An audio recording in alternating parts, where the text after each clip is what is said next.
మనకి పరమాత్మ మనము చేసుకున్నటువంటి కర్మల యొక్క ఫలితము సంచితము, ఆగామి, ప్రారబ్ధము అని 3 కింద విడదీస్తాడు. సంచితం అంటే మన పేరు మీద ఫిక్స్డ్ డిపాజిట్ పడిపోయి ఉంటుంది. మనం 50,000 పట్టుకెళ్ళి స్టేట్ బ్యాంక్ లో వేస్తాం ఫిక్స్డ్ డిపాజిట్. 5 ఏళ్ల తర్వాత తీసుకుంటామండి అంటాం. ఏదో వాడు ఆశ పెడతాడు, దాన్ని 80 చేస్తా 90 చేస్తా, ఆశ బట్టి ఆ బ్యాంకు అందులో వేసుకుంటాం. అది సంచితం, ఇప్పుడు రాదు, 5 ఏళ్ల తర్వాత వస్తుంది. అందుకని అలా మన పేరు మీద మనం చేసినటువంటి పాపపుణ్యముల ఫలితములు కూడా పడిపోయి ఉంటాయి కొండల్లాగా. అందులో అన్నింటినీ అనుభవించలేం కనుక కొన్నింటిని అనుభవించడానికి కొన్ని తీస్తారు. బొత్తిగా పాప ఫలితమే తీస్తే ఏడుస్తూ కూర్చుంటారా లేచిన దగ్గర నుంచి అని కొంచెం పాపం ఆయన కన్సెషన్ ఇచ్చి అటు ఇటు వెతికి వీడు చేసిన పుణ్యం ఏం లేకపోయినా గుడి ముందు నుంచి వెళ్ళడం కూడా పుణ్యం కింద చేసేస్తాడు. ఎంత వాత్సల్యమో మహానుభావుడికి. చిత్రం, యథార్థంగా చెప్తున్నాండి, నేనే ఇందులో అబద్ధం చెప్పట్లేదు. ఎవరో వెళ్ళి గుండు చేసుకున్నవాడు కనబడ్డాడు. ఏమిటో తిరుపతి వెళ్ళి వచ్చాయండి అంటాడు. అంటే అవునండి తిరుపతి వెళ్ళి వచ్చానండి. వీడు చాలా భక్తి శ్రద్ధలతో చెప్తాడు. ఏం ప్రసాదం చాలా మాకు అంటాడు. నేను చాలా కొంతమందిని, చాలా చిత్రమైన వ్యక్తులు ఉంటారు. ఓసారి నేను తిరుపతి వెళ్తూ మా ఆఫీసులో ఒక ఆయనతో తిరుపతి వెళ్తున్నానండి, ఆయన చాలా గడుసువాడని చెప్తుండేవారు అందరూ. నేను ఎప్పుడు ఆయన గడుసుతనాన్ని అనుభవించే అదృష్టం నాకు కలగలేదు. ఒక రోజున ఇదేంటి ఇవాళ తిరుపతి వెళ్తున్నానండి అన్నాను, ఎందుకో నా ప్రారంభం కొద్ది. అంటే ఆయన అన్నాడు మీరు తిరుపతి వెళ్తున్నారా అని గబుక్కుని పరుసు తీశాడు. ఏమిటో గడుసువాడు అంటారు, ఇంత భక్తుడే అన్నమాట అనుకున్నాను. 5 రూపాయలు తీసి నాకు ఇచ్చాడు. హుండీలో వేయమన్నాడు అనుకుని జేబులో పెట్టేసుకున్నాను. కోటేశ్వరరావు వచ్చేటప్పుడు నాకు లడ్డూ తిండి అన్నాడు. తిరుపతి నుంచి లడ్డూ తేవడం అంత తేలిక? ఈయనకి ఒక్కడికి ఓ లడ్డు 5 రూపాయలు ఇస్తే లడ్డూలు ఇచ్చేస్తున్నారా తిరుమలలో? ఆ రోజుల్లో ఎంత కష్టంగా ఉండేదో అప్పుడు ప్రసాదంలో. ఊరినీయ సాధ్యం ఇదానీ గడుస్తున్నాం అనుకున్నాను నేను. అలా మనం ఈ జన్మలో అనుభవించడానికి ఏదో చిన్న పుణ్యం చేస్తాడు. పుణ్యాన్ని కూడా చూస్తాడు స్వామి. తిరుపతి అని నోటితో అంటే చాలు వాచిక పుణ్యం అని వేసేస్తాడు. ఏదో మనకి తెలియదు మనం పుణ్యం చేసినట్టు. ఇక్కడ నేను కూర్చుంటాను, ఇక్కడ శరభేశ్వర శర్మ గారు కూర్చుంటారు. శరభేశ్వర శర్మ గారంతటి మహానుభావుడు నాకు తెలియదు, వీడు కోటేశ్వరరావు అని ఆయనకి తెలియదు. ఆయన బ్యాగ్ అక్కడ పెట్టి టికెట్ తెచ్చుకోవడానికి పెడతారు, దాని పక్కనే నా పెట్టి పెడతాను. దొంగాడు వచ్చాడు తీసుకుపోదామని, ఇక్కడ కూర్చున్నాను, ఆ 2 నావే అనుకుని దొంగతనం చేయకుండా వాడు వెళ్ళిపోయాడు. ఈ దొంగతనం చెయ్యకుండా వాడు వెళ్లిపోయినటువంటి విషయం శరభేశ్వర శర్మ గారికి తెలియదు. ఆయన యొక్క పెట్టి నేను రక్షించాను అనుకోకుండా అని నాకు తెలియదు. కానీ చిత్రంగా కూర్చుని గుప్తంగా రాసేవాడు ఇక్కడ ఉన్నాడు. తెలిసో తెలియకో నువ్వు ఇక్కడ కూర్చుంటే శరభేశ్వర శర్మ గారి పెట్టి కూడా రక్షింపబడింది కనుక నీ దాంట్లో ఏదో అనుషంగిక పుణ్యమో, తెలియకుండా ఒక భక్తుడి పెట్టిని రక్షించిన పుణ్యమని వేసేస్తాడు. ఇదిగో దాన్ని తీసుకొచ్చి ఓ గవర్నమెంట్ ఆఫీసులో ఉద్యోగము అనో ఫలితాన్ని ఇక్కడ ఇస్తాడు. ఇలా పుణ్యము పాపము 2 కలిసి ప్రారబ్ధంగా అనుభవించడానికి ఓ సంచి ఒకటి పట్టరావాలి. ఇవి అనుభవించడానికి మరి అనుభవించడానికి ఒకటి ఉండాలి కదండి. అనుభవం దేంతో పొందుతారు? అందుకని తెచ్చుకుంటాం. శరీరం, మనం కాయగూరలకు వెళ్ళామనుకోండి, మనకి అందుకే ఈ అలవాటు. ఎక్కడికన్నా వెళ్ళేటప్పుడు ఎందుకైనా మంచిదో బ్యాగ్ పట్టరారా అంటాం. ఈ బ్యాగ్ పట్టుకు తెచ్చుకోవడం అన్న అలవాటు ఎక్కడదంటే మనకు మొట్టమొదటి నుంచి ఉంది. ఈ సంచి అట్టుకుని వచ్చుకుంటే దేంతో అనుభవిస్తారు? మరి కష్టం అనుభవించాలి. ఇది చాలా కష్టంగా ఉందండి అనాలంటే ఇది కష్టపడాలి. ఎంత సుఖంగా ఉందోనండి ఇది సుఖపడితేను. ఈ సంచి అనుభవిస్తుంటుంది. దీని లోపల ఆయన కూర్చుని ఇది ఎన్నాళ్ళు అనుభవించాలో అన్ని శ్వాసలను ఆయనకి లెక్క ఉంటుంది. అన్నింటి వరకు ఆయన ఇందులో కూర్చొని లెక్కెట్టుకుంటుంటాడు. అయిందా అయిందా అయిందా అని. సినిమాకి వెళ్ళిపోవాలన్న తాపత్రయం ఉన్న భర్త ఏమే అయిపోయిందా అంటుంటాడు వాచి చూసుకుని. అలా వీడు ఊపిర్లు తీసుకుని వీడు గొడవలో వీడు ఉంటాడు. వీడు ఇంకా సంపాదించేసుకుంటుంటాడు ప్రారంధాన్ని. ఇంకా వెళ్ళి సంచితానికి క్రెడిట్ అయిపోతుంటుంది. వెట్టి మూట అంది శాస్త్రం. దీన్ని కనపడదు, దీన్ని నెత్తి మీద ఎట్టుకు తిరుగుతుంటాడు ఈ వెట్టి మూటను అనుభవించడానికి. అసలు దీనికోసం వస్తాడు వీధిలోకి ఒక్కొక్కసారి, తెలుసా అండి? ఎందుకంటే వాడికి ఏం పని లేదు, నిష్కారణంగా బయటకు వస్తాడు. ఏమి తోచలేదని నించుంటాడు. అక్కడ కుక్క పడుకుని ఉంటుంది. వీడికి ఎందుకు? ఆ పక్కనున్న కుండీలో మట్టి పెట్ట తీసి కుక్కను కొడతాడు. అది భయం లేచొచ్చి వీడిని గరుస్తుంది. అందుకే ఏమంటే పంతులు గారిని కుక్క కరిచింది అంటే అయ్యో పాపం అంటారు మన వాళ్ళు. అయ్యో పాపం అనడంలో ఎంత రహస్యం ఉందో తెలుసా అండి? ఎక్కడో ఏదో జన్మలో కుక్కని బాధ పెట్టడం అనేటటువంటి పాపాన్ని చేసినటువంటి సంచితములోంచి ఈ జన్మలో కుక్క చేత తిరిగి కడవబడడం అనేటటువంటి ప్రారంధాన్ని నుదుతున్న రాస్తే దాన్ని పంతులు గారు ఇవాళ అనుభవించారా? ఇది అయ్యో పాపం. అందుకని ప్రారంధం కింద ఇప్పుడు అనుభవించడానికి ఓ సంచి, అందుకని దీంట్లో వేసుకుంటూ ఉంటాడు అన్ని, మళ్ళీ దీంతో అనుభవిస్తూ ఉంటాడు. ఈ సంచి ఒకటి పట్టుకు తిరుగుతుంటాడు. తిరుగుతూ ఎప్పటికీ అసలు భగవంతుడి వైపుకి ఆభిముఖ్యం ఉండదు. అక్కడే గుడి ఉంటుంది, ఆ పక్కనే వాడుంటాడు. వాడు ఎప్పుడూ గుడిలోకి వెళ్తాడు. కానీ ఆయనకో తాపత్రయం ఉంటుంది లోపల ఉన్న ఆయనకి. అయ్యో వాడు రాడురా, పోనీ నేనే పెడతాను రా అని. కొడుకు ఎప్పుడు తండ్రి దగ్గరికి రాడు. పాపం ఈయన పిఎఫ్ అంతా అమ్మేసి వాడిని చదివించాడు. నాకు ఎక్కడ ఖాళీ నాన్నగారు, ఒక్క రోజు లేకపోతే ఆఫీసు నాశనం అయిపోతుందంటే అన్ని ఉంటుంది. వీడు రిటైర్ అయిపోయినా హాయిగా ఉంటుంది ఆఫీసు. పెట్టుకోకూడని తాదాత్మ్యతలన్నీ పెట్టుకోవడం. అలానే ఆఫీసులు మానేయమని శాస్త్రం చెప్పలేదు. విహిత కర్మాచరణం జాగ్రత్తగా చేసుకుంటే చాలు, విర్రెక్కిపోకూడదండి.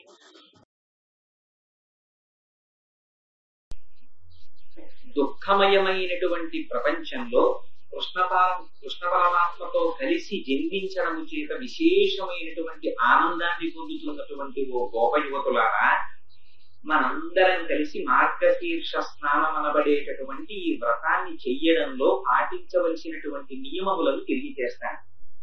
మనందరం పాల సముద్రంలో శేషసాయి అయి మెల్లమెల్లగా పడుకుని ఉన్నటువంటి శ్రీమన్నారాయణని పాదవులకు మంగళాశాసనం చేద్దాం. మనం పాలు నెయ్యి ఈ రెండింటిని త్రాగము. తెల్లవారుజామునే స్నానం చెయ్యాలి. తలలో పువ్వులు పెట్టుకోకూడదు.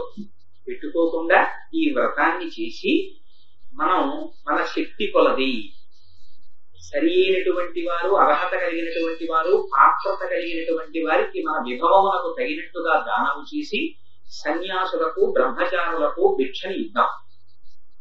కాక పెద్దలు నడిచినటువంటి మార్గంలో నడుద్దాం. ఎట్టి పరిస్థితులలోనూ కూడా అసత్యమును కాని అప్రియమైన మాటలను కాని మనం పలకవద్దు అని సాటి గోపకాంతలతో ఆ తల్లి ఈ మార్గశీర్ష వ్రతాన్ని ప్రారంభం చేస్తూ వ్రత నియమములను తెలిపినటువంటి పాశురం. ఇందులో ఆ తల్లి ఆ గోపకాంతలందరినీ నిద్రలేపుతూ చాలా గొప్ప మాటతో ప్రారంభం చేసింది. ఆవిడ అంటుంది, దుఃఖమయమైనటువంటి ప్రపంచంలో ఆనంద స్వరూపుడైనటువంటి కృష్ణ పరమాత్మతో కలిసి జన్మించడము చేత ఆనందమును పొందుతున్నటువంటి గోపకాంతలారా అని పిలుస్తుంది. నిజంగానే ఈ ప్రపంచం అంతా మనం అనుభవిస్తున్నది దుఃఖమయంగా. ఎందుచేత అంటే రాగద్వేషములు మనస్సుకు బాగా తగులుకుని ఉన్నాయి కనుక ప్రపంచంలో కొన్నింటిని చూస్తే రాగం ఉన్నది కాబట్టి అవతలి కోణం ద్వేషం. రాగద్వేషములతో కూడినటువంటి మనస్సుతో ప్రపంచాన్ని చూస్తున్నాం కనుక ఈ శరీరమునకు సుఖము, ఈ శరీర సంబంధులకు సుఖము కలిగించేటటువంటి విషయములన్నింటి చేత సుఖమును పొందుతాం. తద్విరుద్ధమైనటువంటి వాటి అన్నింటి చేత దుఃఖాన్ని పొందుతాం. శంకరులు అంటారు, నళినీ జలగత జలమతి తరళం తత్వజీవితం అతిశయ చపలం విద్యవ్యాభిమానగ్రస్తం లోకం శోకచ హంత సమస్తం అన్నారు. అసలు ఈ లోకం అంతా ఎప్పుడో చచ్చిపోయినట్టు కనపడుతోంది నా కంటికి అన్నారు. ఉన్న జీవితం ఇంత చిన్న జీవితంలో నిత్యమా జీవితము నీటిపై బుగ్గ అన్నట్టు ఇంత జీవితం. ఆ ఉన్న ఇంత జీవితంలో మళ్ళీ ఈ శరీరంతో సంబంధం ఉన్న వాళ్ళతోటి విశేషమైనటువంటి వ్యామోహం. ఆ వ్యామోహం పెట్టుకుని వాళ్ళందరికీ సుఖం కలిగితే అది మన సుఖం, దీనికి దుఃఖం కలిగితే మనకి దుఃఖం అనేటటువంటి భ్రాంతిలో జీవితాన్ని గడుపుతూ దుఃఖమయంగా వెళ్ళిపోతున్నటువంటి ప్రపంచంలో ఇవాళ వాళ్ళు విశేషమైనటువంటి ఆనందాన్ని పొందుతున్నారు. ఎందుకు ఆనందాన్ని పొందుతున్నారంటే కృష్ణుడు వారితో కలిసి జన్మించాడు. అసలు కృష్ణుడు అన్న మాటకే అర్థం అది. కృష్ణుడు అంటే నిరతిశయమైనటువంటి ఆనంద స్వరూపుడైన భగవంతుడు. ఎక్కడుంటే అక్కడ ఆనందం తప్ప అసలు దుఃఖం ఉండేందుకు అవకాశం ఉండదు.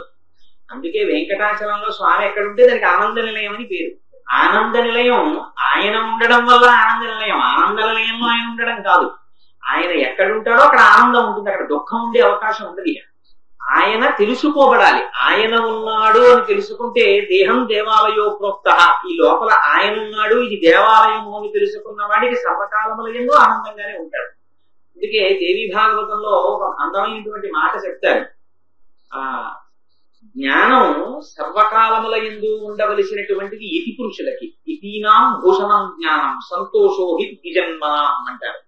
బ్రాహ్మణులకు సర్వకాలమునందు సంతోషం ఉండాలి. ఎందుచేత బ్రాహ్మణులకు సంతోషము అంటే వాడు బ్రహ్మమును అనుభవించినటువంటి వాడు కనుక, వాడు లోపల పరమాత్మ ఉన్నాడు, పరమాత్మ కన్నా వేరొకటి లేదని తెలుసుకున్నవాడు కనుక వాడు సర్వకాలముల యందు సంతోషంగా ఉంటాడు. అది లేనివాడు దుఃఖమయంగా ఉంటాడు. ఇక్కడ ఇవాళ వాళ్ళ అదృష్టం ఏమిటంటే వాళ్ళు చేసినటువంటి ప్రత్యేకమైన క్రతువు లేదు, యజ్ఞము లేదు, యాగము లేదు, వాళ్ళకి తెలుసున్న జ్ఞానము లేదు. కానీ ప్రపంచంలో ఆనందమే స్వరూపంగా కలిగినటువంటి కృష్ణ పరమాత్మ వాళ్ళ యొక్క ఆ నందవ్రజంలో జన్మించారు. జన్మించి వాళ్లతో కలిసి ఆడుకుంటున్నారు. అగ్నిహోత్రాన్ని అయ్యో నాకు తెలియదండి అగ్నిహోత్రం అని అందుకని ముట్టుకున్నాను, అది కాలింది అంటే దానికి ఏమీ ఇంకా క్షమాపణ లేదు. దాని స్వరూపం అటువంటిది. అగ్ని వేడిగా ఉంటుంది. అయ్యో పాపం పసిపిల్లాడు ముట్టుకుంటున్నాడు వాడిని కూడా కాల్చేయడం అని చూడదు. ఎవరు ముట్టుకున్నా కాల్చేస్తుంది అగ్నిహోత్రం. అందుచేత అగ్నిహోత్రానికి కాల్చడం ఎంత ధర్మమో, నీటికి తడపడం ఎంత ధర్మమో, గాలికి స్పర్శనివ్వడం ఎంత ధర్మమో, పరమేశ్వరుడికి ఆనందాన్ని ఇవ్వడం అంత ధర్మం. అందుకని భగవంతుణ్ణి నమ్ముకున్నవాడికి, భగవంతుడి పాదములు పట్టుకున్నవాడికి, భగవంతుడి యొక్క అనుగ్రహమును కలిగి ఉన్నవాడికి ఎప్పుడూ ఆనందంగానే ఉంటాడు. ఆనందంగా ఉంటాడంటే వాడికి దుఃఖాలు ఉండవండి అంటే, దుఃఖం ఎక్కడుంటుంది? దుఃఖం మనస్సులో ఉంటుంది. దుఃఖం అంతా దీనితో సుఖము కాని దుఃఖము కాని దీనితో అనుభవిస్తాడు. ఇది పరమేశ్వరుని యందు లగ్నం అయిపోయినప్పుడు పరమేశ్వరుని నుంచి ఎడబాటు దుఃఖం తప్ప, పరమేశ్వరుడితో నిరంతర భావనలో ఉన్న వాడికి సుఖము తప్ప వేరొకటి తెలిసే అవకాశం ఉండదు. అందుకని సుఖస్వరూపుడై ఉంటాడు. అటువంటి కృష్ణ పరమాత్మ సాక్షాత్ నిరతిశయ ఆనంద స్వరూపుడు ఇవాళ నందవ్రజంలో ఆవిర్భవించాడు. అందుచేత కృష్ణ పరమాత్మతో కలిసి ఆడుకోవడమే వాళ్ళు పొందుతున్నటువంటి గొప్ప ఆనందం. అందుకని వాళ్ళకి దుఃఖం తెలియదు. ప్రపంచంలో అంత సంతోషంగా కాలం గడిపేస్తున్నారు. ఏం మామూలుగా గడిపేరా పోనీ? అల్లా ఇల్లా కాదు. అక్రూరుడంతటి వాడు చెప్పుకున్నాడు. ఎంత అదృష్టమని చెప్పుకున్నాడంటే, సూర్యులు తొల్లి ఏ విభుని శోభిత పాద నక ప్రభావళించేరి భవాంధకారముల చిక్కట వంతురు అతిదేవుని వైరము తోడనైన విలువను నలుపంపి శుభంబు చేసే నిష్కారణమైన ప్రేమజిదే కంసుని పోలు తపుండు కలుగుని అని చెప్పుకున్నాడు. పోన్లేరా, వైరంతో అయితేనే కృష్ణ పరమాత్మని తీసుకురమ్మని నన్ను పంపిస్తున్నాడు. నేను ఆ కృష్ణ పరమాత్మ నడిచినటువంటి చోట ఆయన శంఖ చక్రములతో కూడినటువంటి పాదముద్రలు ఆ ఇసుక మీద పడగా నేను ఆ పాదముద్రల్ని దర్శిస్తాను. పట్టు చేలాంచలం కట్టుకున్నటువంటి ఆ శ్రీకృష్ణ పరమాత్మని ఆ పాదమస్తకం దర్శిస్తాను. ఆయన పాదముల మీద పడి నమస్కరిస్తాను. ఆనాడు స్వామి తన కుడి చేతిని నా శిరస్సు మీద ఉంచి నా చేతులు పట్టుకుని పైకి లేపి, అక్రూరా ఎక్కడి నుంచి వచ్చావు, సుఖంగా ఉన్నావా, కూర్చో అంటారు. ఇంతకన్నా నాకు ఆనందం ఏం కావాలంటారు. అంత తెలుసున్న అక్రూరుడే పొంగిపోయాడు. వీళ్ళకి వచ్చినవాడు తమతో ఆడుకుంటున్నవాడు భగవంతుడని తెలియక్కర్లేదు, తెలియకపోయినా స్వరూపం అటువంటిది. అందుచేత వాళ్ళకి నిరతిశయమైన ఆనందం. ఆ ఆనందంలో కూడా ఎటువంటి గొప్పతనాన్ని పొందారంటే, నిజంగా వ్రజంలో ఉన్నటువంటి గోపాల బాలురు పొందినటువంటి ఆనందం లాంటి ఆనందాన్ని యథార్థంగా చెప్పాలంటే రామచంద్రమూర్తి పుట్టినటువంటి అయోధ్యలో వాళ్ళు కూడా అంత పూర్తిగా పొందలేకపోయారు. ఎందుకంటే మధ్యలో రాముడు అరణ్యవాసం చేస్తే వాళ్ళు మధ్యలో ఏడవలసి వచ్చింది, పాపం దుఃఖించవలసి వచ్చింది. కానీ వ్రజంలో ఉన్న వాళ్ళు ఎంతగా అనుభవించారంటే కృష్ణ పరమాత్మ యొక్క సౌలభ్యాన్ని. ఒక్కొక్క చోట పోతన గారి పద్యాలు చూస్తే నిజంగా ఆశ్చర్యం వేస్తుంది. ఎంతటి కృష్ణ పరమాత్మ మహానుభావుడు, సమస్త బ్రహ్మాండములను శాసించగలిగినటువంటి శ్రీమన్నారాయణుడు ఏమీ తెలియనటువంటి పిల్లవాళ్ళ ఆవుల్ని, ఎద్దుల్ని, దూడల్ని తోలుకుని వెళ్ళడం ఆ పొలానికి. ఆయన వెంట చిక్కాలు పట్టుకుని వీళ్ళందరూ వెళ్ళడమా, విడితే వాళ్ళందరూ ఆయన చుట్టూ నిలబడడమా. కూర్చున్నారట, కూర్చుంటే మధ్యలో నిలబడ్డారట. ఆ నిలబడినప్పుడు కూడా చిత్రం ఏంటంటే, ఎడం చేతిలో సజ్జన్నం పెట్టుకుని ఊరగాయ పచ్చళ్ళన్నీ వేళ్ల మధ్యలో పెట్టుకుంటే వాళ్ళందరూ చుట్టూ కూర్చుని వాళ్ళు తెచ్చుకున్న ఊరగాయలు తీసి కృష్ణ పరమాత్మకి ఇస్తూ ఉండడం. ఆ ఎంగిలి ఊరగాయలన్నీ వేళ్ల మధ్యన పెట్టుకుని జలజాంత స్థిత కండికం తిరిగిరా సంఘంబులయ్యున్న రేకుల చందంబుల కృష్ణుని తిరిగిరా కూర్చుండి వీక్షించడం శిలలు పల్లవములు లతలు పుష్పంబులు పత్రంబులు ఆకులు కంచంబులుగా భుజించిరచడం గోపార్భకులు దూర. ఏమి ఆనందములు భవించారు చూడండి వాళ్ళు. రాతి ముక్కలు, ఆకులు, పువ్వులు ఇవన్నీ కృష్ణుడితో వాళ్ళకి కావలసింది ఎందులో భోజనం చేస్తున్నాం కాదు, ఏమి తింటున్నాం కాదు, మనం కృష్ణుడిని చూస్తూ తింటున్నామా లేదా అంతే వాళ్ళకి కావలసింది. జలజాంత స్థిత కర్ణికం తిరిగిరా సంఘంబులయ్యున్న రేకుల చందంబుల కృష్ణుని తిరిగిరా. చిత్రమైనటువంటి విషయం చేశారంటే, ఆ కడుపున దిండుగా కట్టిన వలువలో లాలిత వంశనాళంబు జొనిపి విమల శృంగంబును వేత్రదండంబును జారిరానీకడా సంకనిరిగి మీగడ పెరుగుతో మేళగించిన చల్ది ముద్ద ఆవలి చేతనయలు నిచి చెలరేగి కొసరి తెచ్చిన ఊరగాయలు వేళ్ల సందులను తాననయలు నిచి ఆ సంగడీల నడుమ చక్కగా కూర్చుండి నర్మభాషణముల నగము నెరపి యాగభోక్త కృష్ణుడు అమరులు వెరగొంత శైశవంబు మెరసి చల్వి కుడిచేత. యాగభోక్త కృష్ణుడు ఆయన యజ్ఞభృత్యజ్ఞసాధన యజ్ఞాంతకృత్యజ్ఞగుహ్యం అన్నమన్నాదయేవచ అని ఆయన సాక్షాత్తు యజ్ఞ పురుషుడు. అటువంటి వాడు అగ్నిహోత్రము ద్వారా ఇచ్చినటువంటి హవిస్సులు తీసుకునేటటువంటి పరమాత్మ ఇవాళ వాళ్ళ మధ్యలో ఒక గోపాల బాలుడిలా ఏమీ తెలియని వాడిలా వచ్చి నిల్చున్నాడు. వాళ్ళు తీసుకొచ్చే ఎంగిలి ఆవకాయ పిసరలో ఊరగాయ పచ్చడిలో ఆయనకి పెట్టారు. ఆ ఆవకాయని ఈ అన్నంలో కలుపుకుని ఆయన తింటున్నాడు. ఈ ఎంగిలి ముద్దలన్నీ తింటుంటే వాళ్ళందరితో కబుర్లు ఆడుతున్నాడు. వాళ్ళందరూ ముట్టుకుంటున్నారు, ఆడుకుంటున్నారు, పాడుకుంటున్నారు. ఇది చూశారు దేవతలు. చూసి అందుకని పోతన గారు అన్నారు, యాగభోక్త కృష్ణుడు అమరులు వెరగొంద శైశవంబు మెరసి చల్వి గురించి సద్యన్నాన్ని ఊరగాయ పచ్చడితో కలిపి, సద్యన్నం పైగా అది నిన్న వండి ఉంచేసినటువంటి అన్నం, పోనీ ఇవాటి అన్నం కూడా కాదు, అది సద్యన్నం వాళ్ళు పెట్టడం, ఈయన తినడం. పోనీ అంత అమాయకుడు అనుకుందామంటే ఆయన సాక్షాత్తు రాశీభూతమైన పరబ్రహ్మం. కానీ ఇవాళ అంత సౌలభ్యానికి వచ్చేసింది, అంతగా దిగొచ్చింది ఆ వ్రజానికి. వాళ్ళందరూ కలిసి ఆయనతో ఆడుకుంటున్నారు. ఏ మహాత్ముని యొక్క నామము విన్నంత మాత్రము చేత, ఏ మహాపురుషుని యొక్క నామాన్ని పలికినంత మాత్రం చేత పాపరాశి దగ్ధమైపోతుందో, అమృతాన్ని తాగినంతటి తృప్తిని పొందుతున్నాడో, పునరావృత్తి రహితమైనటువంటి మోక్ష స్థితిని పొందుతున్నాడో, అటువంటి పరమాత్మ వాళ్లతో కలిసి ఆటలాడుకోవడమా? ఎంత సంపద, ఎంత సంతోషాన్ని పొంది ఉన్నారు మీరు ఇవాళ. దుఃఖమయమై జరామరణ రూపమై షడూర్ములతో కూడినటువంటి ప్రపంచంలో ఇవాళ మీరు ఇటువంటి నిరతిశయ ఆనందాన్ని పొందుతున్నారు. ఇంతటి అదృష్టాన్ని పొందినటువంటి గోపికలారా, మనందరం మార్గశీర్ష స్నానము అనేటటువంటి మిషతో మనమందరం ఈ వ్రతాన్ని చేసేటప్పుడు పాటించవలసినటువంటి నియమాలని వినండి. మనం పాల సముద్రంలో వేయించేసి మెల్లమెల్లగా శేషశయనుడై ఆ శేషతల్పము మీద పడుకుని ఉన్నటువంటి శ్రీమన్నారాయణుని పాదార విందములకు మంగళం పాడడం. ఇది నిజంగా అపారమైనటువంటి భక్తితో అన్నమాట. ఇది అందరూ అనలేని మాట. అందరూ అన్ని వేళలా ఈ మాటని పలకలేరు. ఇలా అనాలి అంటే లోపల హృదయం ఆర్ద్రతతో నిండిపోవాలి, భక్తితో వెన్నముద్దైపోవాలి మనస్సు. అలాంటి మనస్సు ఉన్నవాళ్ళు మాత్రమే అంటారు. త్యాగరాజు గారికి వాళ్ళ అమ్మాయి పెళ్లి అవుతోంది. ఇంట్లో అవుతుంటే ఎవరో స్నేహితుడు ఎక్కడి నుంచి ఒక మాట చెప్తారు.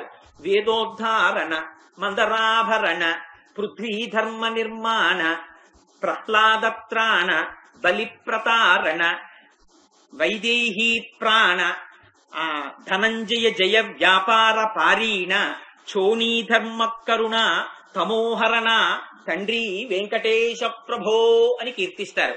అన్ని అవతారాలు ఆయనవి. అందుకని ఆ వెంకటేశ్వర స్వామి వారి కథే వామనమూర్తి కథ. అందుకే కృష్ణుడు తన ముందు అవతారం వామనమూర్తిగా చెప్పారు. అటువంటి అవతారం కనుక ఆ వామనావతారానికి ఓ ప్రత్యేకత ఉంది. కృష్ణావతారానికి ఉన్నట్టే వామనావతారానికి ఉంది. వామనావతారం దుష్ట శిక్షణ చేసిన ఎన్నడూ ఎప్పుడూ పరమాత్మ చెయ్యనటువంటి పని ఒకటి చేశాడు అవతారంలో. ఆయన ఒకరి దగ్గరికి వెళ్ళి చెయ్యి చాపి అడగడం ఏమిటండి? శ్రీ మహాలక్ష్మి ఆయన సొత్తు, ఎలాంటి సొత్తో కూడా చెప్పేశాడు బలిచక్రవర్తి. అంతటి లక్ష్మీదేవిని తన సొత్తుగా పెట్టుకున్నవాడు వేరొకరి దగ్గరికి వెళ్ళి చెయ్యి చాపి దానం అడిగాడు అవతారంలో. అందుకనేది విశిష్టమైన అవతారం.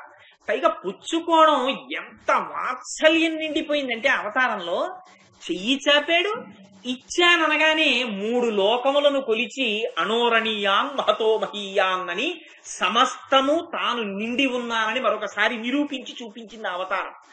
అందుకని ఇవాళ వామనమూర్తిని పొగుడుతున్నారు.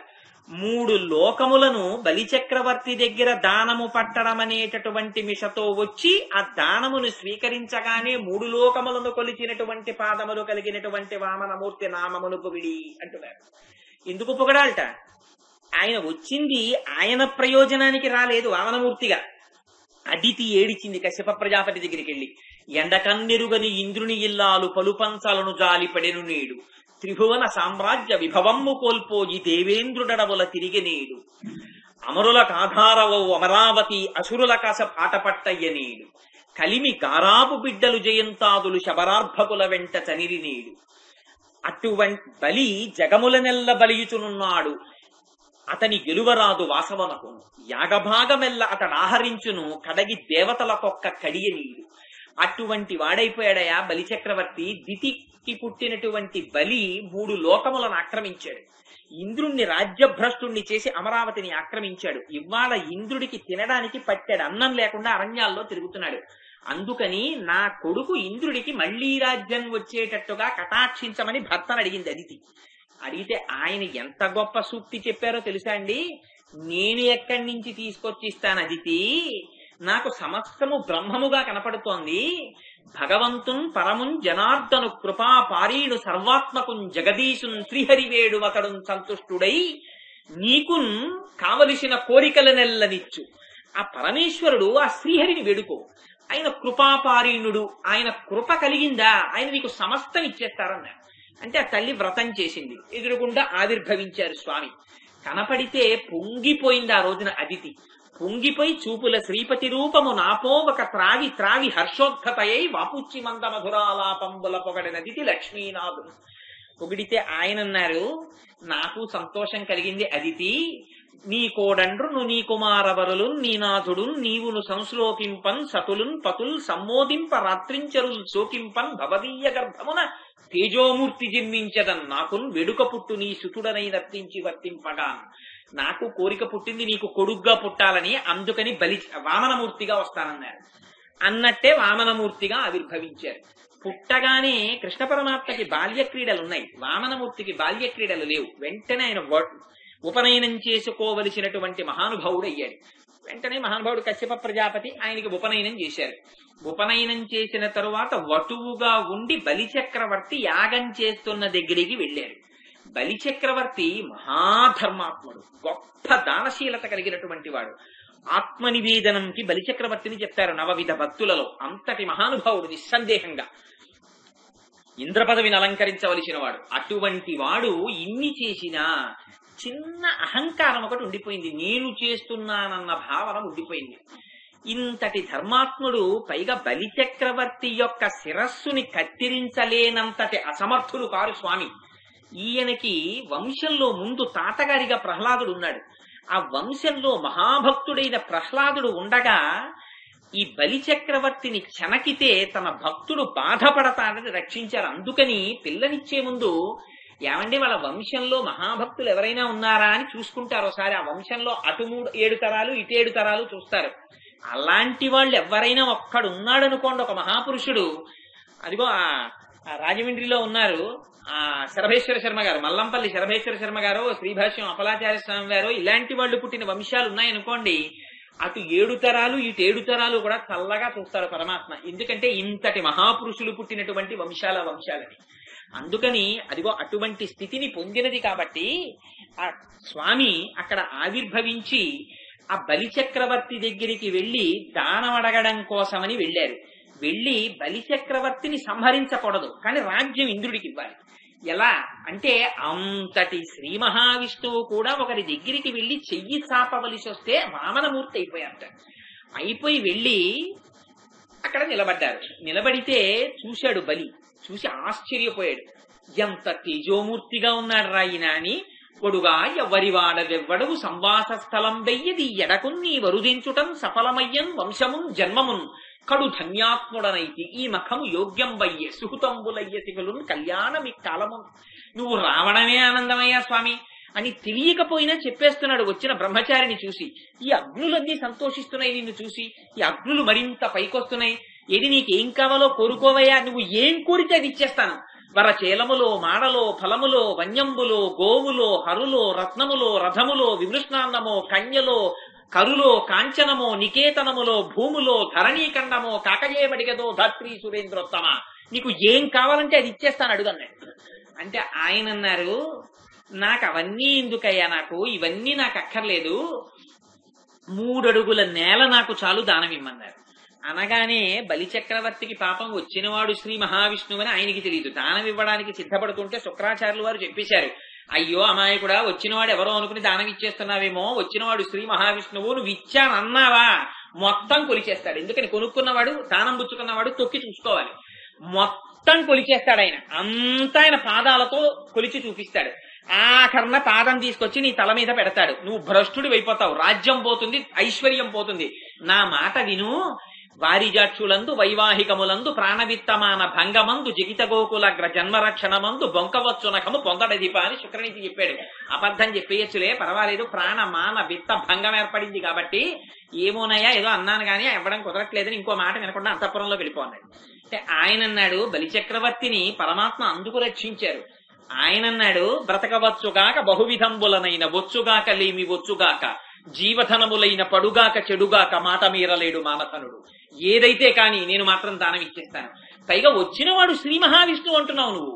ఆయన ఎటువంటి వాడయా? అదిన్ శ్రీసతి కొప్పుపై తనువుపై అంశోత్తరీయంబుపై పాదాబ్జంబులపై కపోలతటిపై పాలిండ్లపై నూత్న మర్యాదంచెందు కరంబు క్రిందగుట ఆపై నా కరంబుంట మేల్ కాదే రాజ్యము గిజ్జము సతతమే కాయంబు నా పాయమే.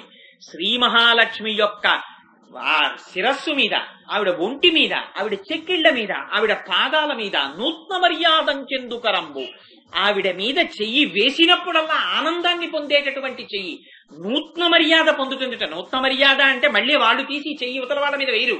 అది ఆ చెయ్యి వెయ్యడమే ఆనందం అనుకునేటటువంటి చెయ్య. లక్ష్మీదేవి అంతటి దాన్ని ఆనంద పెట్టిన చెయ్య. అటువంటి చెయ్యి కింద నా చెయ్యి మీద ఎంత అదృష్టమయ్యా దానం ఇచ్చేస్తానన్నాడు. అయితే నా మాట వినలేదు కాబట్టి రాజ్యభ్రష్టుడు అయిపోతా ఉన్నాడు. ఈ మాట గురువుతో అనిపించడానికి వచ్చారు ఆయన. గురువు మాట వేదవాక్ అయిపోతుందండి. ఇదే బృహస్పతి చెప్పాడు బయలుదేరే ముందు. అతనికి గురువుల కటాక్షం ఉంది, నువ్వేం చేయలేవు అన్నాడు. ఇవాళ స్వామి వచ్చారు, గురుశాపం తగిలింది బలిచక్రవర్తికి. ఆ దానం ఇచ్చేస్తాను రమ్మన్నాడు. బలిదైత్యేంద్రకరద్వయీ కృతజల ప్రక్షాళన వ్యాప్తికి జలజాతాక్షుడు సాచ యోగి సుమన సంప్రార్థిత శ్రీదమున్ కలితానమ్ర లలాట పదవీ కస్తూరికాషాదమున్ నలినామోదము రత్ననూపరము నానావేదమున్ పాదమున్. ఆ పాదములను కడిగి జలధార పోసి దానం చేసేశాడు. ఆ చెయ్యడం కూడా విప్రాయ ప్రకట వ్రతాయ భవతే విష్ణుస్వరూపాయతే తత్ప్రామాణ్య విదే త్రిపాదస్య ధరణిం దాస్యామియంచున్ క్రియాక్షిప్రుండై ధనుజేశ్వరుండు వడుగుం చేసాచి పూజించి బ్రహ్మప్రీతం అని ధారబోసె భువనం ఆశ్చర్యము పొందగా శ్రీ మహావిష్ణు స్వరూపంగా చూసి 3 అడుగుల నేల ధార పోసాడు. ధార పోసేయగానే ఆ నీటి ధార వచ్చి చేతిలో పడింది తంతే పరమాత్మకి. చాలు, అవతార ప్రయోజనం తీరిపోయింది. ఒక్కసారి ఒక పాదంతో ఊర్ధ్వలోకాలన్నీ కొలిచేశారు. ఆ కొలిచేయడంలో నిజంగా పోతన గారు ఎలా అనుభవించారంటే, ఇంతంతై వటుడింతయై బరుయుతానింతై అభోవీధిపై ఎంతై తోజద మండలగ్రమణ కల్లంతై ప్రభారాశిపై ఎంతై చంద్రుడ కంతయై ధ్రువునిపై ఎంతై మహర్వాటిపై ఎంతై సత్య పదోన్నతుండగుచు బ్రహ్మాండాంత సంవర్ధి అయి అలా అలా పెరిగిపోయి స్వామి త్రివిక్రముడై ఆ ఊర్ధ్వలోకములన్నీ తన పాదంతో కొలిచేసేట. కొలిచేస్తే కదలని వస్తువులతో పెరుగుతున్న వస్తువుని చూపిస్తారు. రవిబింబంబుపబింప పాత్రమగు ఛత్రంపై శిరోరత్నమై శ్రవణాలంకృతిపై గలాభరణమై సౌవర్ణ కేయూరమై చివిమత్ కంకణమై కటిస్థలి ముదంచ ఘంటయై నూపుర ప్రవరంపై పదపీఠమై వటుడుతా బ్రహ్మాండము నిండుచో. ఆ సూర్యుడు ముందు మొట్టమొదట అక్కడ ఉన్నప్పుడు ఆయన కిందున్నప్పుడు గొడుగులా కనపడ్డట. ఆయన దాటి వెళ్ళిపోతుంటే ముందు శిరస్సు మీద రత్నంలా కనపడ్డట. ఆ తరువాత చెవికి పెట్టుకున్న ఆభరణంలా కనపడ్డట. ఆ తరువాత మెడలో వేసుకున్న హారంలా కనపడ్డట. చేతికి పెట్టుకున్న కంకణంలా కనపడ్డట. వడ్డాణానికి పెట్టుకున్న గంటలా కనపడ్డట. పాదానికి పెట్టుకున్న నూపురంలా కనపడ్డట. పాదం కింద గుండ్రని పీఠంలా కనపడ్డట. గుండ్రని సూర్యుడు కనుక ఉపమానాలన్నీ గుండ్రంగా వేసేశారు. వేసేసి అలా అక్కడ సూర్యుడు కాళ్ళ దగ్గరికి వచ్చేసాడు. అలా పెరిగిపోయారు స్వామి. అలా పెరిగిపోతుంటే ఎంత చిత్రం చెప్పారంటే, నిజంగా సత్యలోకంలో హడావిడి పుట్టిందిట. ఏమిట్రా ఇంతమంది ఇంత హడావిడిగా ఏమిటి బయటికి వెళ్ళి చూస్తున్నారు, ఏమైందని బ్రహ్మగారు వచ్చారు కమండలం పట్టుకుని. ఏమిటి మీ అరుపులు, ఎందుకు ఇంత అల్లరి ఇక్కడ? ఆ క్లాసులో హడావిడిగా ఉంటే హెడ్ మాస్టర్ బయటకు వచ్చినట్టు వచ్చి చూస్తే ఏమిటన్నారు, ఏమిటి అదిగో మీ నాన్నగారి పాదం పైకి వచ్చేస్తోంది, చూడు శ్రీమన్నారాయణ నువ్వు నమస్కారం చేయన్నారు. వీళ్ళందరూ నమస్కారం చేస్తే ఆయన అన్నట్ట, తన పుట్టిల్లెజ పొమ్మటంచునజుడు తన్నాభి పంకేరుహంబు నిరీక్షించి నటించి ఉన్నత పదంబున్ కాంచి తత్పాద శేచనముంచేసే కమండలూదకములం చల్లించి తత్తోయముల్ వినివీధిన్ ప్రవహించదేవలదిగా విశ్వాత్మ కీర్తి ప్రభన్. ఆ చేతిలో ఉన్న కమండలంలో నీళ్లు తీసి ఆ శ్రీ మహావిష్ణువు యొక్క పాదం మీద పోసి, స్వామి నీ నాభికమలంలోంచి నేను పుట్టాను, నువ్వు నా కన్న తండ్రివి. అంగజు నీ గన్నమా అన్న ఇటు రా అంటారు అన్నమాచార్యుల వారు. అందుకని ఆ పాదాన్ని కడిగితే ఆ పాద ప్రక్షాళన జలం ఆకాశంలో మందాకిని అయి గంగగా ప్రవహించిందిట. నుని త్రిపథగా అయింది ఆవిడ. అటువంటి గంగ అయింది శ్రీమన్నారాయణ పాద ప్రక్షాళన జలం. అటువంటి వామనమూర్తి ఆనాడు లోకములనన్నింటినీ కొలిచారే, ఆ పాదమునకు మేము మంగళం పలుకుతాం. ఆ ఇంద్రుడికి రాజ్యం ఇవ్వడం కోసమని తాను వామనమూర్తి అయ్యొచ్చి చెయ్యి చాపి దానం పుచ్చుకొని సమస్త లోకములను కొలిచి ఆనాడు ఆ పాదం ఎంత సొక్కిపోయిందో. అందుకే ఆ మంగళాశాసనానికి సంబంధించినటువంటి పాశురం ఒకటి ఉంది, దాన్ని ప్రత్యేకం విజ్ఞాపన చేస్తుంటారు. ఆడిపోతే తిలైపోతే అని వస్తుంటుంది. అంటే నాకు ధారణలో లేవనుకోండి, మీ అందరూ తెలుసున్న వాళ్ళు వింటున్నారు, తెలియని వాడు చెప్తున్నాడు, ఇదో విచిత్రం, ఇది భగవన్మాయ అంటే. అందుకని ఆ అటువంటి పాదానికి మంగళం పాడుతున్నాం. అటువంటి శ్రీమన్నారాయణుని యొక్క అవతారమైన వామనమూర్తిని కీర్తిద్దాం. ఎంత వాత్సల్యమో! ఇంద్రుడికి రాజ్యం ఇవ్వడానికి తాను వామనమూర్తిగా దిగిరావడమా, సమస్త లోకములను తన పాదంతో కొలవడమా, ధర్మమూర్తి కనుక, ఇంతటి దానం చేసినవాడు కనుక సావర్ణిమను వేళకు దేవేంద్రుండగునితడు దేవతలకు దుర్భాషితముగు రాచోటికి రావింతును అందు మీద రక్షింతుదయం అని మళ్లీ బలిచక్రవర్తికి ఇంద్రపదవినిస్తానని ప్రమాణం చేయడమా, ఎంత వాత్సల్యమా వామనమూర్తిది అని ఇవాళ ఆ వామనుండి తలుచుకుని పొంగిపోతున్నారు వాళ్ళు. పొంగిపోయి ఆ వామనమూర్తిని కీర్తించి ఎటువంటి పాడి పంటలుండాలట, ఆకాశమంతెత్తు పెరిగిపోయి ఉండాలట, ఆ చేలు పెరిగిపోతే ఆ కంకులిలా వంగిపోయి ఉండాలట, ఎంత దగ్గరగా పొలంలో ఆ వరికి సంబంధించినటువంటి మొక్కలు పెరిగిపోవాలంటే ఆ కింద నీరుంటుంది, ఆ నీటిలో ప్రయాణించడానికి కావలసినంత చోటు లేక చేపలు ఆ మొక్కల మధ్యలోంచి ఈదలేక త్రుళ్ళి పడుతూ పైకి ఎగురుతూ ఉండాలట చేపలు. అలా చేపలు ఉండాలట. ఆ మధ్యలో కలువ మొక్కలు లేవాలట, ఆ కలువ మొక్కలకి కలవ పూలు ఉండాలట, ఆ కలువ పూల్లో గండు తుమ్మెదలు పడుకోవాలట. అవి రవం చేసుకుంటూ మాట్లాడుకుంటూ ఉండగా ఆ కలువ పువ్వు ఉన్నటువంటి కాడ కిందన చాప ఒకటి వచ్చి త్రుళ్ళి పడేటప్పుడు దాని తోక తగిలి ఆ కలువ పువ్వు ఇలా ఊగాలట. ఊగితే ఆ గాలికి ఆ మొక్క కదులుతున్నప్పుడు ఆ మొక్క తగిలి ఇటు ఊగాలట. ఉయ్యాలలో ఊగిన రాచకుమారులలా తుమ్మెదలు ఈ కలువ పువ్వులలో ఊగుతూ ఉండాలట. అటువంటి పొలాలతో ఈ ప్రాంతం అంతా సస్యశ్యామలంగా ఉండాలన్నారు. ఇది నిజంగా ఆకాశం అంతెత్తు వరికంకులతో మొక్కలుంటాయా? వాళ్ళు బలిచక్రవర్తిని మొట్టమొదటి వామనమూర్తిని ప్రార్థన చేశారు. ఆయన పెరిగిపోయాడు 3 లోకాలు ఆక్రమించి. ఆ పెరిగిపోయిన వామనమూర్తి వాళ్ళ కళ్ళల్లో ఉండిపోయాడు. ఇంకా మనం ఏదైనా చాలా గొప్ప పెర్ఫార్మెన్స్ ఏదైనా చూసామనుకోండి, మహాతల్లి శోభానాయుడు గారు శ్రీనివాస కళ్యాణం సంగీత రూపకం నాట్యం చేస్తుంటారు. అటువంటి కార్యక్రమానికి వెళ్లి మీరు ఇంటికి వచ్చేసారనుకోండి, ఇంకా మనస్సంతా అదే ఉంటుంది. ఏం చేస్తున్నా, ఏది వింటున్నా, అబ్బా నిజంగా ఏమి నాట్యం రా, ఏమి ప్రోగ్రాం రా, ఏమి సంగీతం రా అని రాత్రి పడుకోండి చెవుల్లో అది వినపడుతుంటుంది. భోజనం చేస్తుండండి అదే వినపడుతుంటుంది. ఏమి మాట్లాడుతున్నా కాసేపు దాని గురించే మాట్లాడుకుంటుంటాం, కాసేపు దాని గురించే చెప్పుకుంటుంటాం. అలా వాళ్ళు వామనమూర్తిని అలా ప్రార్థన చేశారు. అది పూజ అంటే, అది ప్రార్థన అంటే, అది భాగవత హృదయం అంటే. ఆవిడ ఎలా వామనమూర్తిని కీర్తించిందంటే పెరిగిన పంట పొలాలు కూడా వామనుళ్ళ ఆకాశం అంతెత్తు కనబడుతున్నాయి ఇవాళ ఆవిడకి. అంతటి పొలాలలో కింద చేపలు ఉండాలట. ఇవి కాదుట, ఇంకా పాడి ఎలా ఉండాలి? చాలా బలము కలిగినటువంటి వారు ధైర్యంతో దూరి కొట్టంలోకి వెళ్ళాలట. అది చిత్తడిగా ఉంటుంది ఆ నేల. అక్కడికి వెళ్లి ఆవుల యొక్క పొదుగుల కింద కుండ పెట్టడమే తర్వాయిట. ఇలా ఆవు యొక్క పొదుగు ముట్టుకుంటే చాలట, ఇలా ధారల కింద పాలు పడిపోతుంటాయిట. ఆ కూర్చున్నవాడు స్థిరాసనం వేసి కూర్చోవాలట. ఎందుకని? కుండ తీసి కుండ పెట్టడంలో ఆలస్యం అయితే అదంతా పాలు కారిపోతాయి కింద. అందుకని కుండ తీసి కుండ పెట్టడంలో జాగ్రత్తగా ఉండాలి, అలాగే చూస్తూ ఉండాలి కుండ నిండిపోవడాన్ని. అంత జాగరూకుడైన వాడు ఉండి కుండలలో పాలు పట్టేటట్టుగా పాలనివ్వగలిగినటువంటి బలిసిన ఆవులతో కూడిన పాడి సమృద్ధి కలుగుగాక. దీని యందు పైకి పాడి పంటలను అపేక్షించింది. నెలకి 3 వానలు పడాలి, ఈతి బాధలు ఉండకూడదు. ఆంతరమునందు ఆ తెల్లి చెప్పినటువంటి రహస్యం వేరు. మనకి పరమాత్మ మనము చేసుకున్నటువంటి కర్మల యొక్క ఫలితము సంచితము, ఆగామి, ప్రారబ్ధము అని 3 కింద విడదీస్తాడు.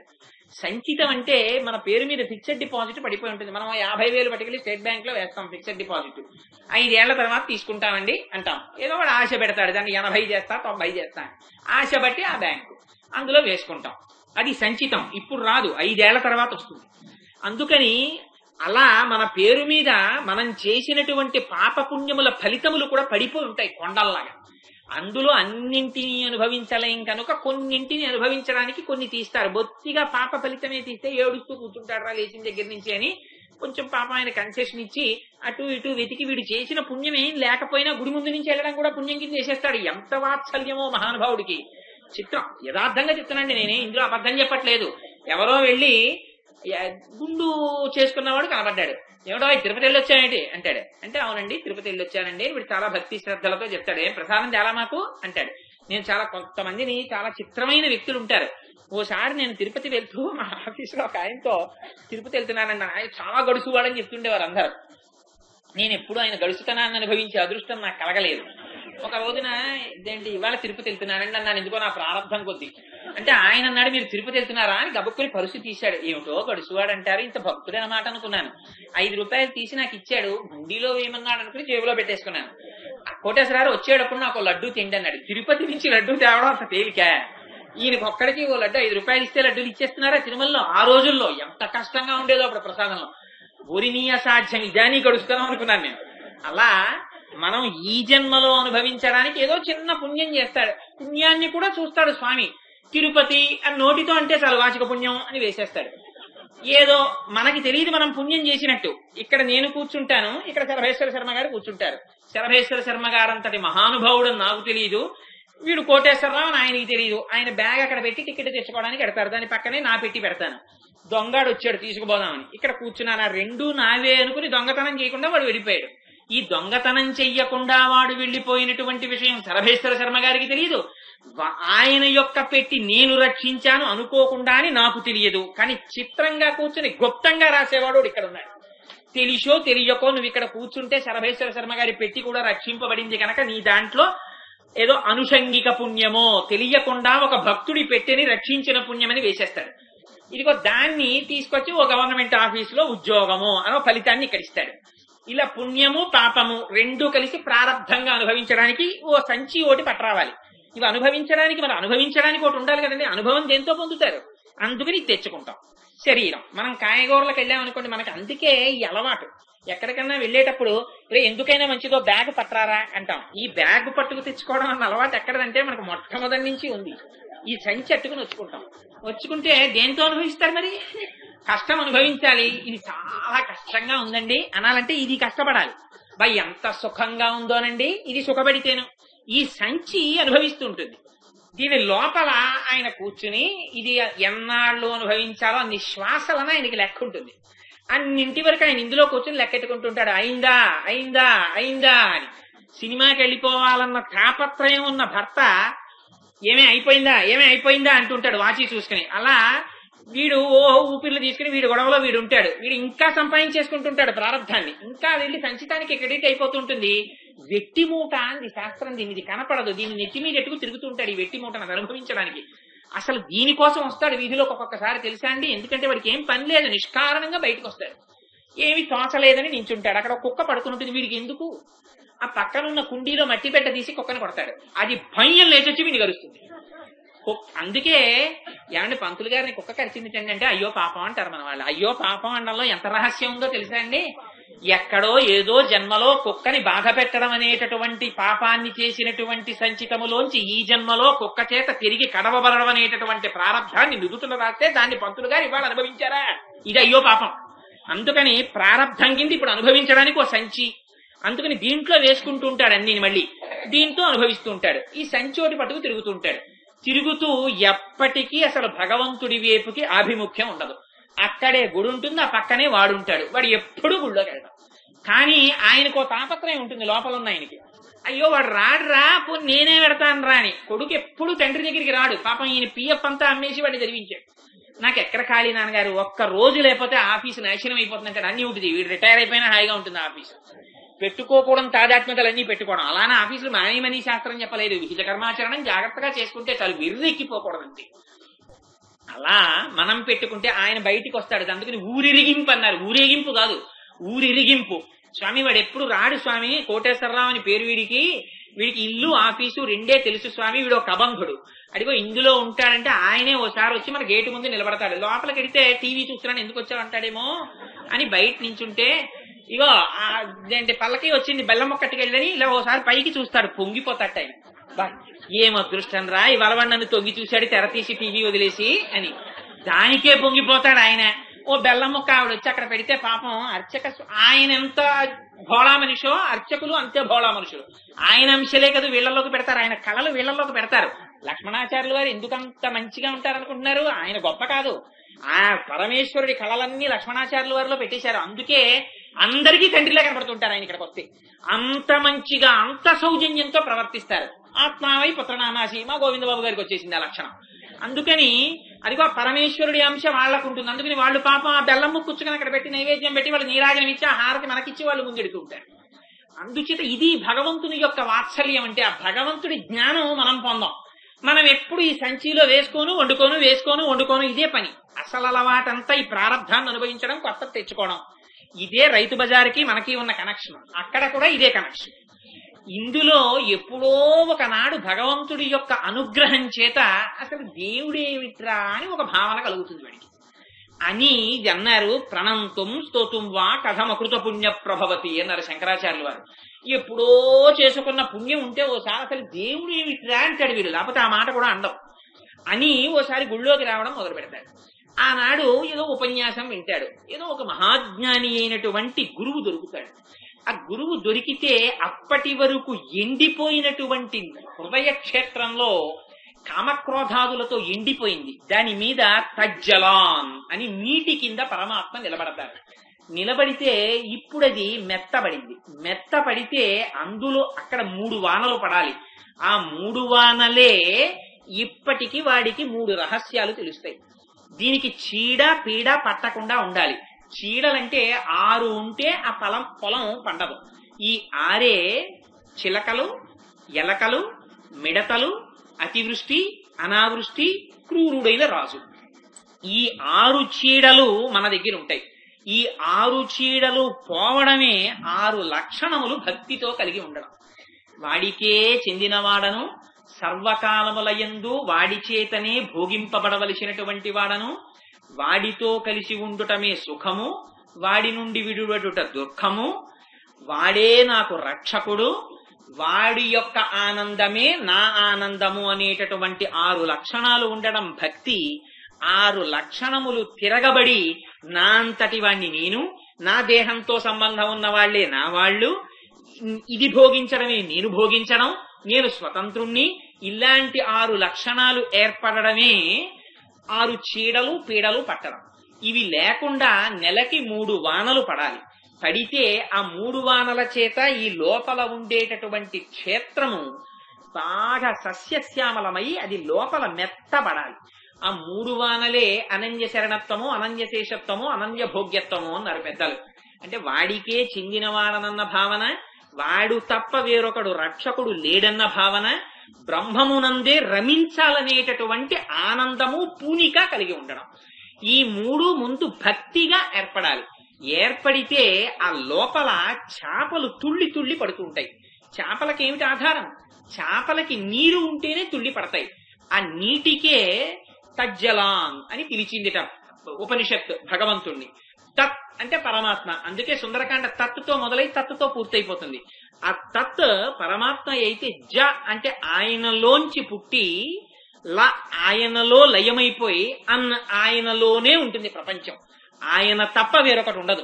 అందుకని అటువంటి భగవంతుని యొక్క గుణములలో తాను మునకలు వెయ్యడమే చేపలు తుళ్ళి తుళ్ళి పడడం. అటువంటి స్థితి ఉంటే లోపల ఏమి చేస్తున్నా భగవంతుని యొక్క గుణములను అనుభవించి పొంగిపోయేటటువంటి వాళ్ళ స్థితి ప్రహ్లాదుడి స్థితిలో ఉంటుంది. వాళ్ళకి సంసారంతో లోకంతో సంబంధం కాదు, భగవంతుడితోటి సంబంధం. అందుకని మందార మకరంద మాధుర్యమున తేలు మధుపంబు పోవునే మదనములకు, నిర్మల మందాకిని వీచికల తూగు రాయంచటనునే తరంగిణులకు, లలిత రసాల పల్లవ ఖాదియై చొక్కు కోయిలజనునే కుటజములకు, పూర్ణేందు చంద్రికా స్ఫురిత చకోరక మరుగునే సాంద్ర నిహారములకు, అంబుజోదర దివ్యపాదార వింద చింతనామృత పాన విశేషమత్త చిత్తం ఈ రీతి ఇతర విషయంబు చేర నేర్చు వినుత గుణశీల మాటలు వేయునేలా అంటాడు. ఆ అంబుజోదర దివ్యపాదార వింద చింతనామృత పాన విశేషమత్త చిత్తమును కలిగి ఉండడం, ఆ శ్రీమన్నారాయణుని యొక్క పాదపద్మములలోంచి స్రవించేటటువంటి తేనెను తాగి మత్తెక్కిపోయి పడిపోయినటువంటి హృదయం కలిగి సర్వకాలములయందు పానీయంబులు త్రాగుచున్ కుడుచుచున్ భాషించుచున్ హాసలీలా నిద్రాదులు చేయుచున్ తిరుగుచున్ లక్షించుచున్ సంతత శ్రీనారాయణ పాదపద్మయుగలి చింతామృతాస్వాద సంధానుండై మరచన్సురాలిసుతుడే తద్విశ్వమున్భూవరా. అదే ఆ చేపలు తుళ్ళి తుళ్ళి పడడం. ఆ తుళ్ళి తుళ్ళి పడేటటువంటి చేపలు ఉన్నటువంటి పొలంలో అక్కడ కలువ పూలు పెరగాలి. ఆ కలువ పువ్వులలో తుమ్మెదలు ఉండి రవం చేస్తూ ఉండాలి. అదే హృత్పుండరీకం అని. ఈ హృత్పుండరీకంలో ఆ లక్ష్మీనారాయణులు ఇద్దరు వాసము చేసి ఉండాలి. సర్వకాలముల యందు ఆ లక్ష్మీనారాయణుల యందు ధ్యానైకమగ్నుడే అంతర్ముఖుడయ్యేటటువంటి గొప్ప భాగవత స్థితి ఆయనకి కలగాలి. ఇది వాళ్ళు లోపల కోరుకుంటున్నటువంటిది పాడి. బాహ్యమునందు పంట వాళ్ళకి ఎటువంటి పాడి కావాలట? ఈ కోరుకున్నది పంట. వాళ్ళు కోరుకుంటున్నటువంటి పాడి ఎటువంటి ఆవులుండాలట? బలిసినటువంటి ఆవులై ఇలా వెళ్లి పొదుకుని ముట్టుకోగానే పాలు స్రవించేటటువంటివై ఉండాలట. అటువంటి గురువు యొక్క అనుగ్రహం కలగాలి. వాడిని కదిపితే చాలు భగవంతుని యొక్క కథలు వాడి నోటి వెంట జాలువరిపోతాయి గంగా ప్రవాహంలాగా. ఎందుకని? నిండిపోయినటువంటి బింది ఇంకా నీటిని ఇమర్చుకోలేక అంచుల వెంట నీటి ధార కారిపోయినట్టు భగవంతుని యొక్క ఆనందాన్ని, ఆ గుణ విభూతులను తాను అనుభవించడము చేత ఆ అనుభవించిన ఆనందము లోపల ఆగక వాక్కుగా పైకి ప్రవహిస్తే అటువంటి వాక్ ప్రవాహము కలిగినటువంటి, అటువంటి భక్తి కలిగినటువంటి, అటువంటి శుద్ధి కలిగినటువంటి, నిరంతరము భగవన్నామ స్మరణ చేసేటటువంటి జ్ఞానము కలిగినటువంటి, భగవత్ స్వరూపాన్ని నిర్ద్వంద్వంగా తెలుసుకున్నటువంటి మహాపురుషులు ఎక్కడో ఉంటారు. అటువంటి మహాపురుషులైనటువంటి ఆవులు, ఆ ఆవులు గడ్డి తిని పాలివ్వవు. కృష్ణుని యొక్క వేణునాదమును తిని బలిసిన ఆవులు. ఆ వేణునాదము ఓంకారము, ప్రణవము. ప్రణవము యొక్క అర్థమును తరచి తరచి చూసి భగవంతునితో తమకున్న అనుబంధాన్ని లోపల నెమరవేసుకుని ఆ భగవంతుని యొక్క చేతి స్పర్శని తాము పొంది అటువంటి కృష్ణుని వేణు గానము చేత నిండినటువంటి హృదయము కలిగిన వారున్నారే, ఆ రాసలీల అనుభవించి బ్రహ్మానందమును పొందినటువంటి మహాపురుషులైనటువంటి గురువులు వారున్న చోట నేల చిత్తడిగా ఉంటుంది. అంటే అవి పోసినటువంటి మూత్రము చేత, అవి విడిచినటువంటి పాల చేత కాలు పెడితే జారిపోయేటట్టు ఉంటుంది. పూనికతో లోపలికి వెళ్ళాలి. ఇందుచేత వారి మాటలు మాట్లాడేటప్పుడు ఒక్క నిమిషం మనస్సు ఎటైనా వెళ్ళిందో ఆ నిమిషంలో ఎంతో జారిపోతుంది. వాళ్ళు అనుభవించిన ఆనందాన్ని ఆవిష్కరిస్తున్నారు. ఎవరో చుక్క తాగుతున్నారండి దగ్గరలో, దయచేసి నా యందు అనుగ్రహంతో దాన్ని తీసేసేయండి. అందుచేత అదిగో అటువంటి పూనిక కలిగినటువంటి గురువులు ఉన్నటువంటి చోటికి వెళ్లి శిష్యుడు చెయ్యవలసిందేమిటి? పూనికతో ఆ ఆవుల యొక్క పొదుగు ముట్టుకుంటే చాలట పాలు వర్షించేస్తాయిట. వాళ్ళ పాదములు వెళ్లి ఇలా పట్టుకుని నమస్కారం చేసి అయా 4 మాటలు చెప్పండి అని అడిగితే చాలట.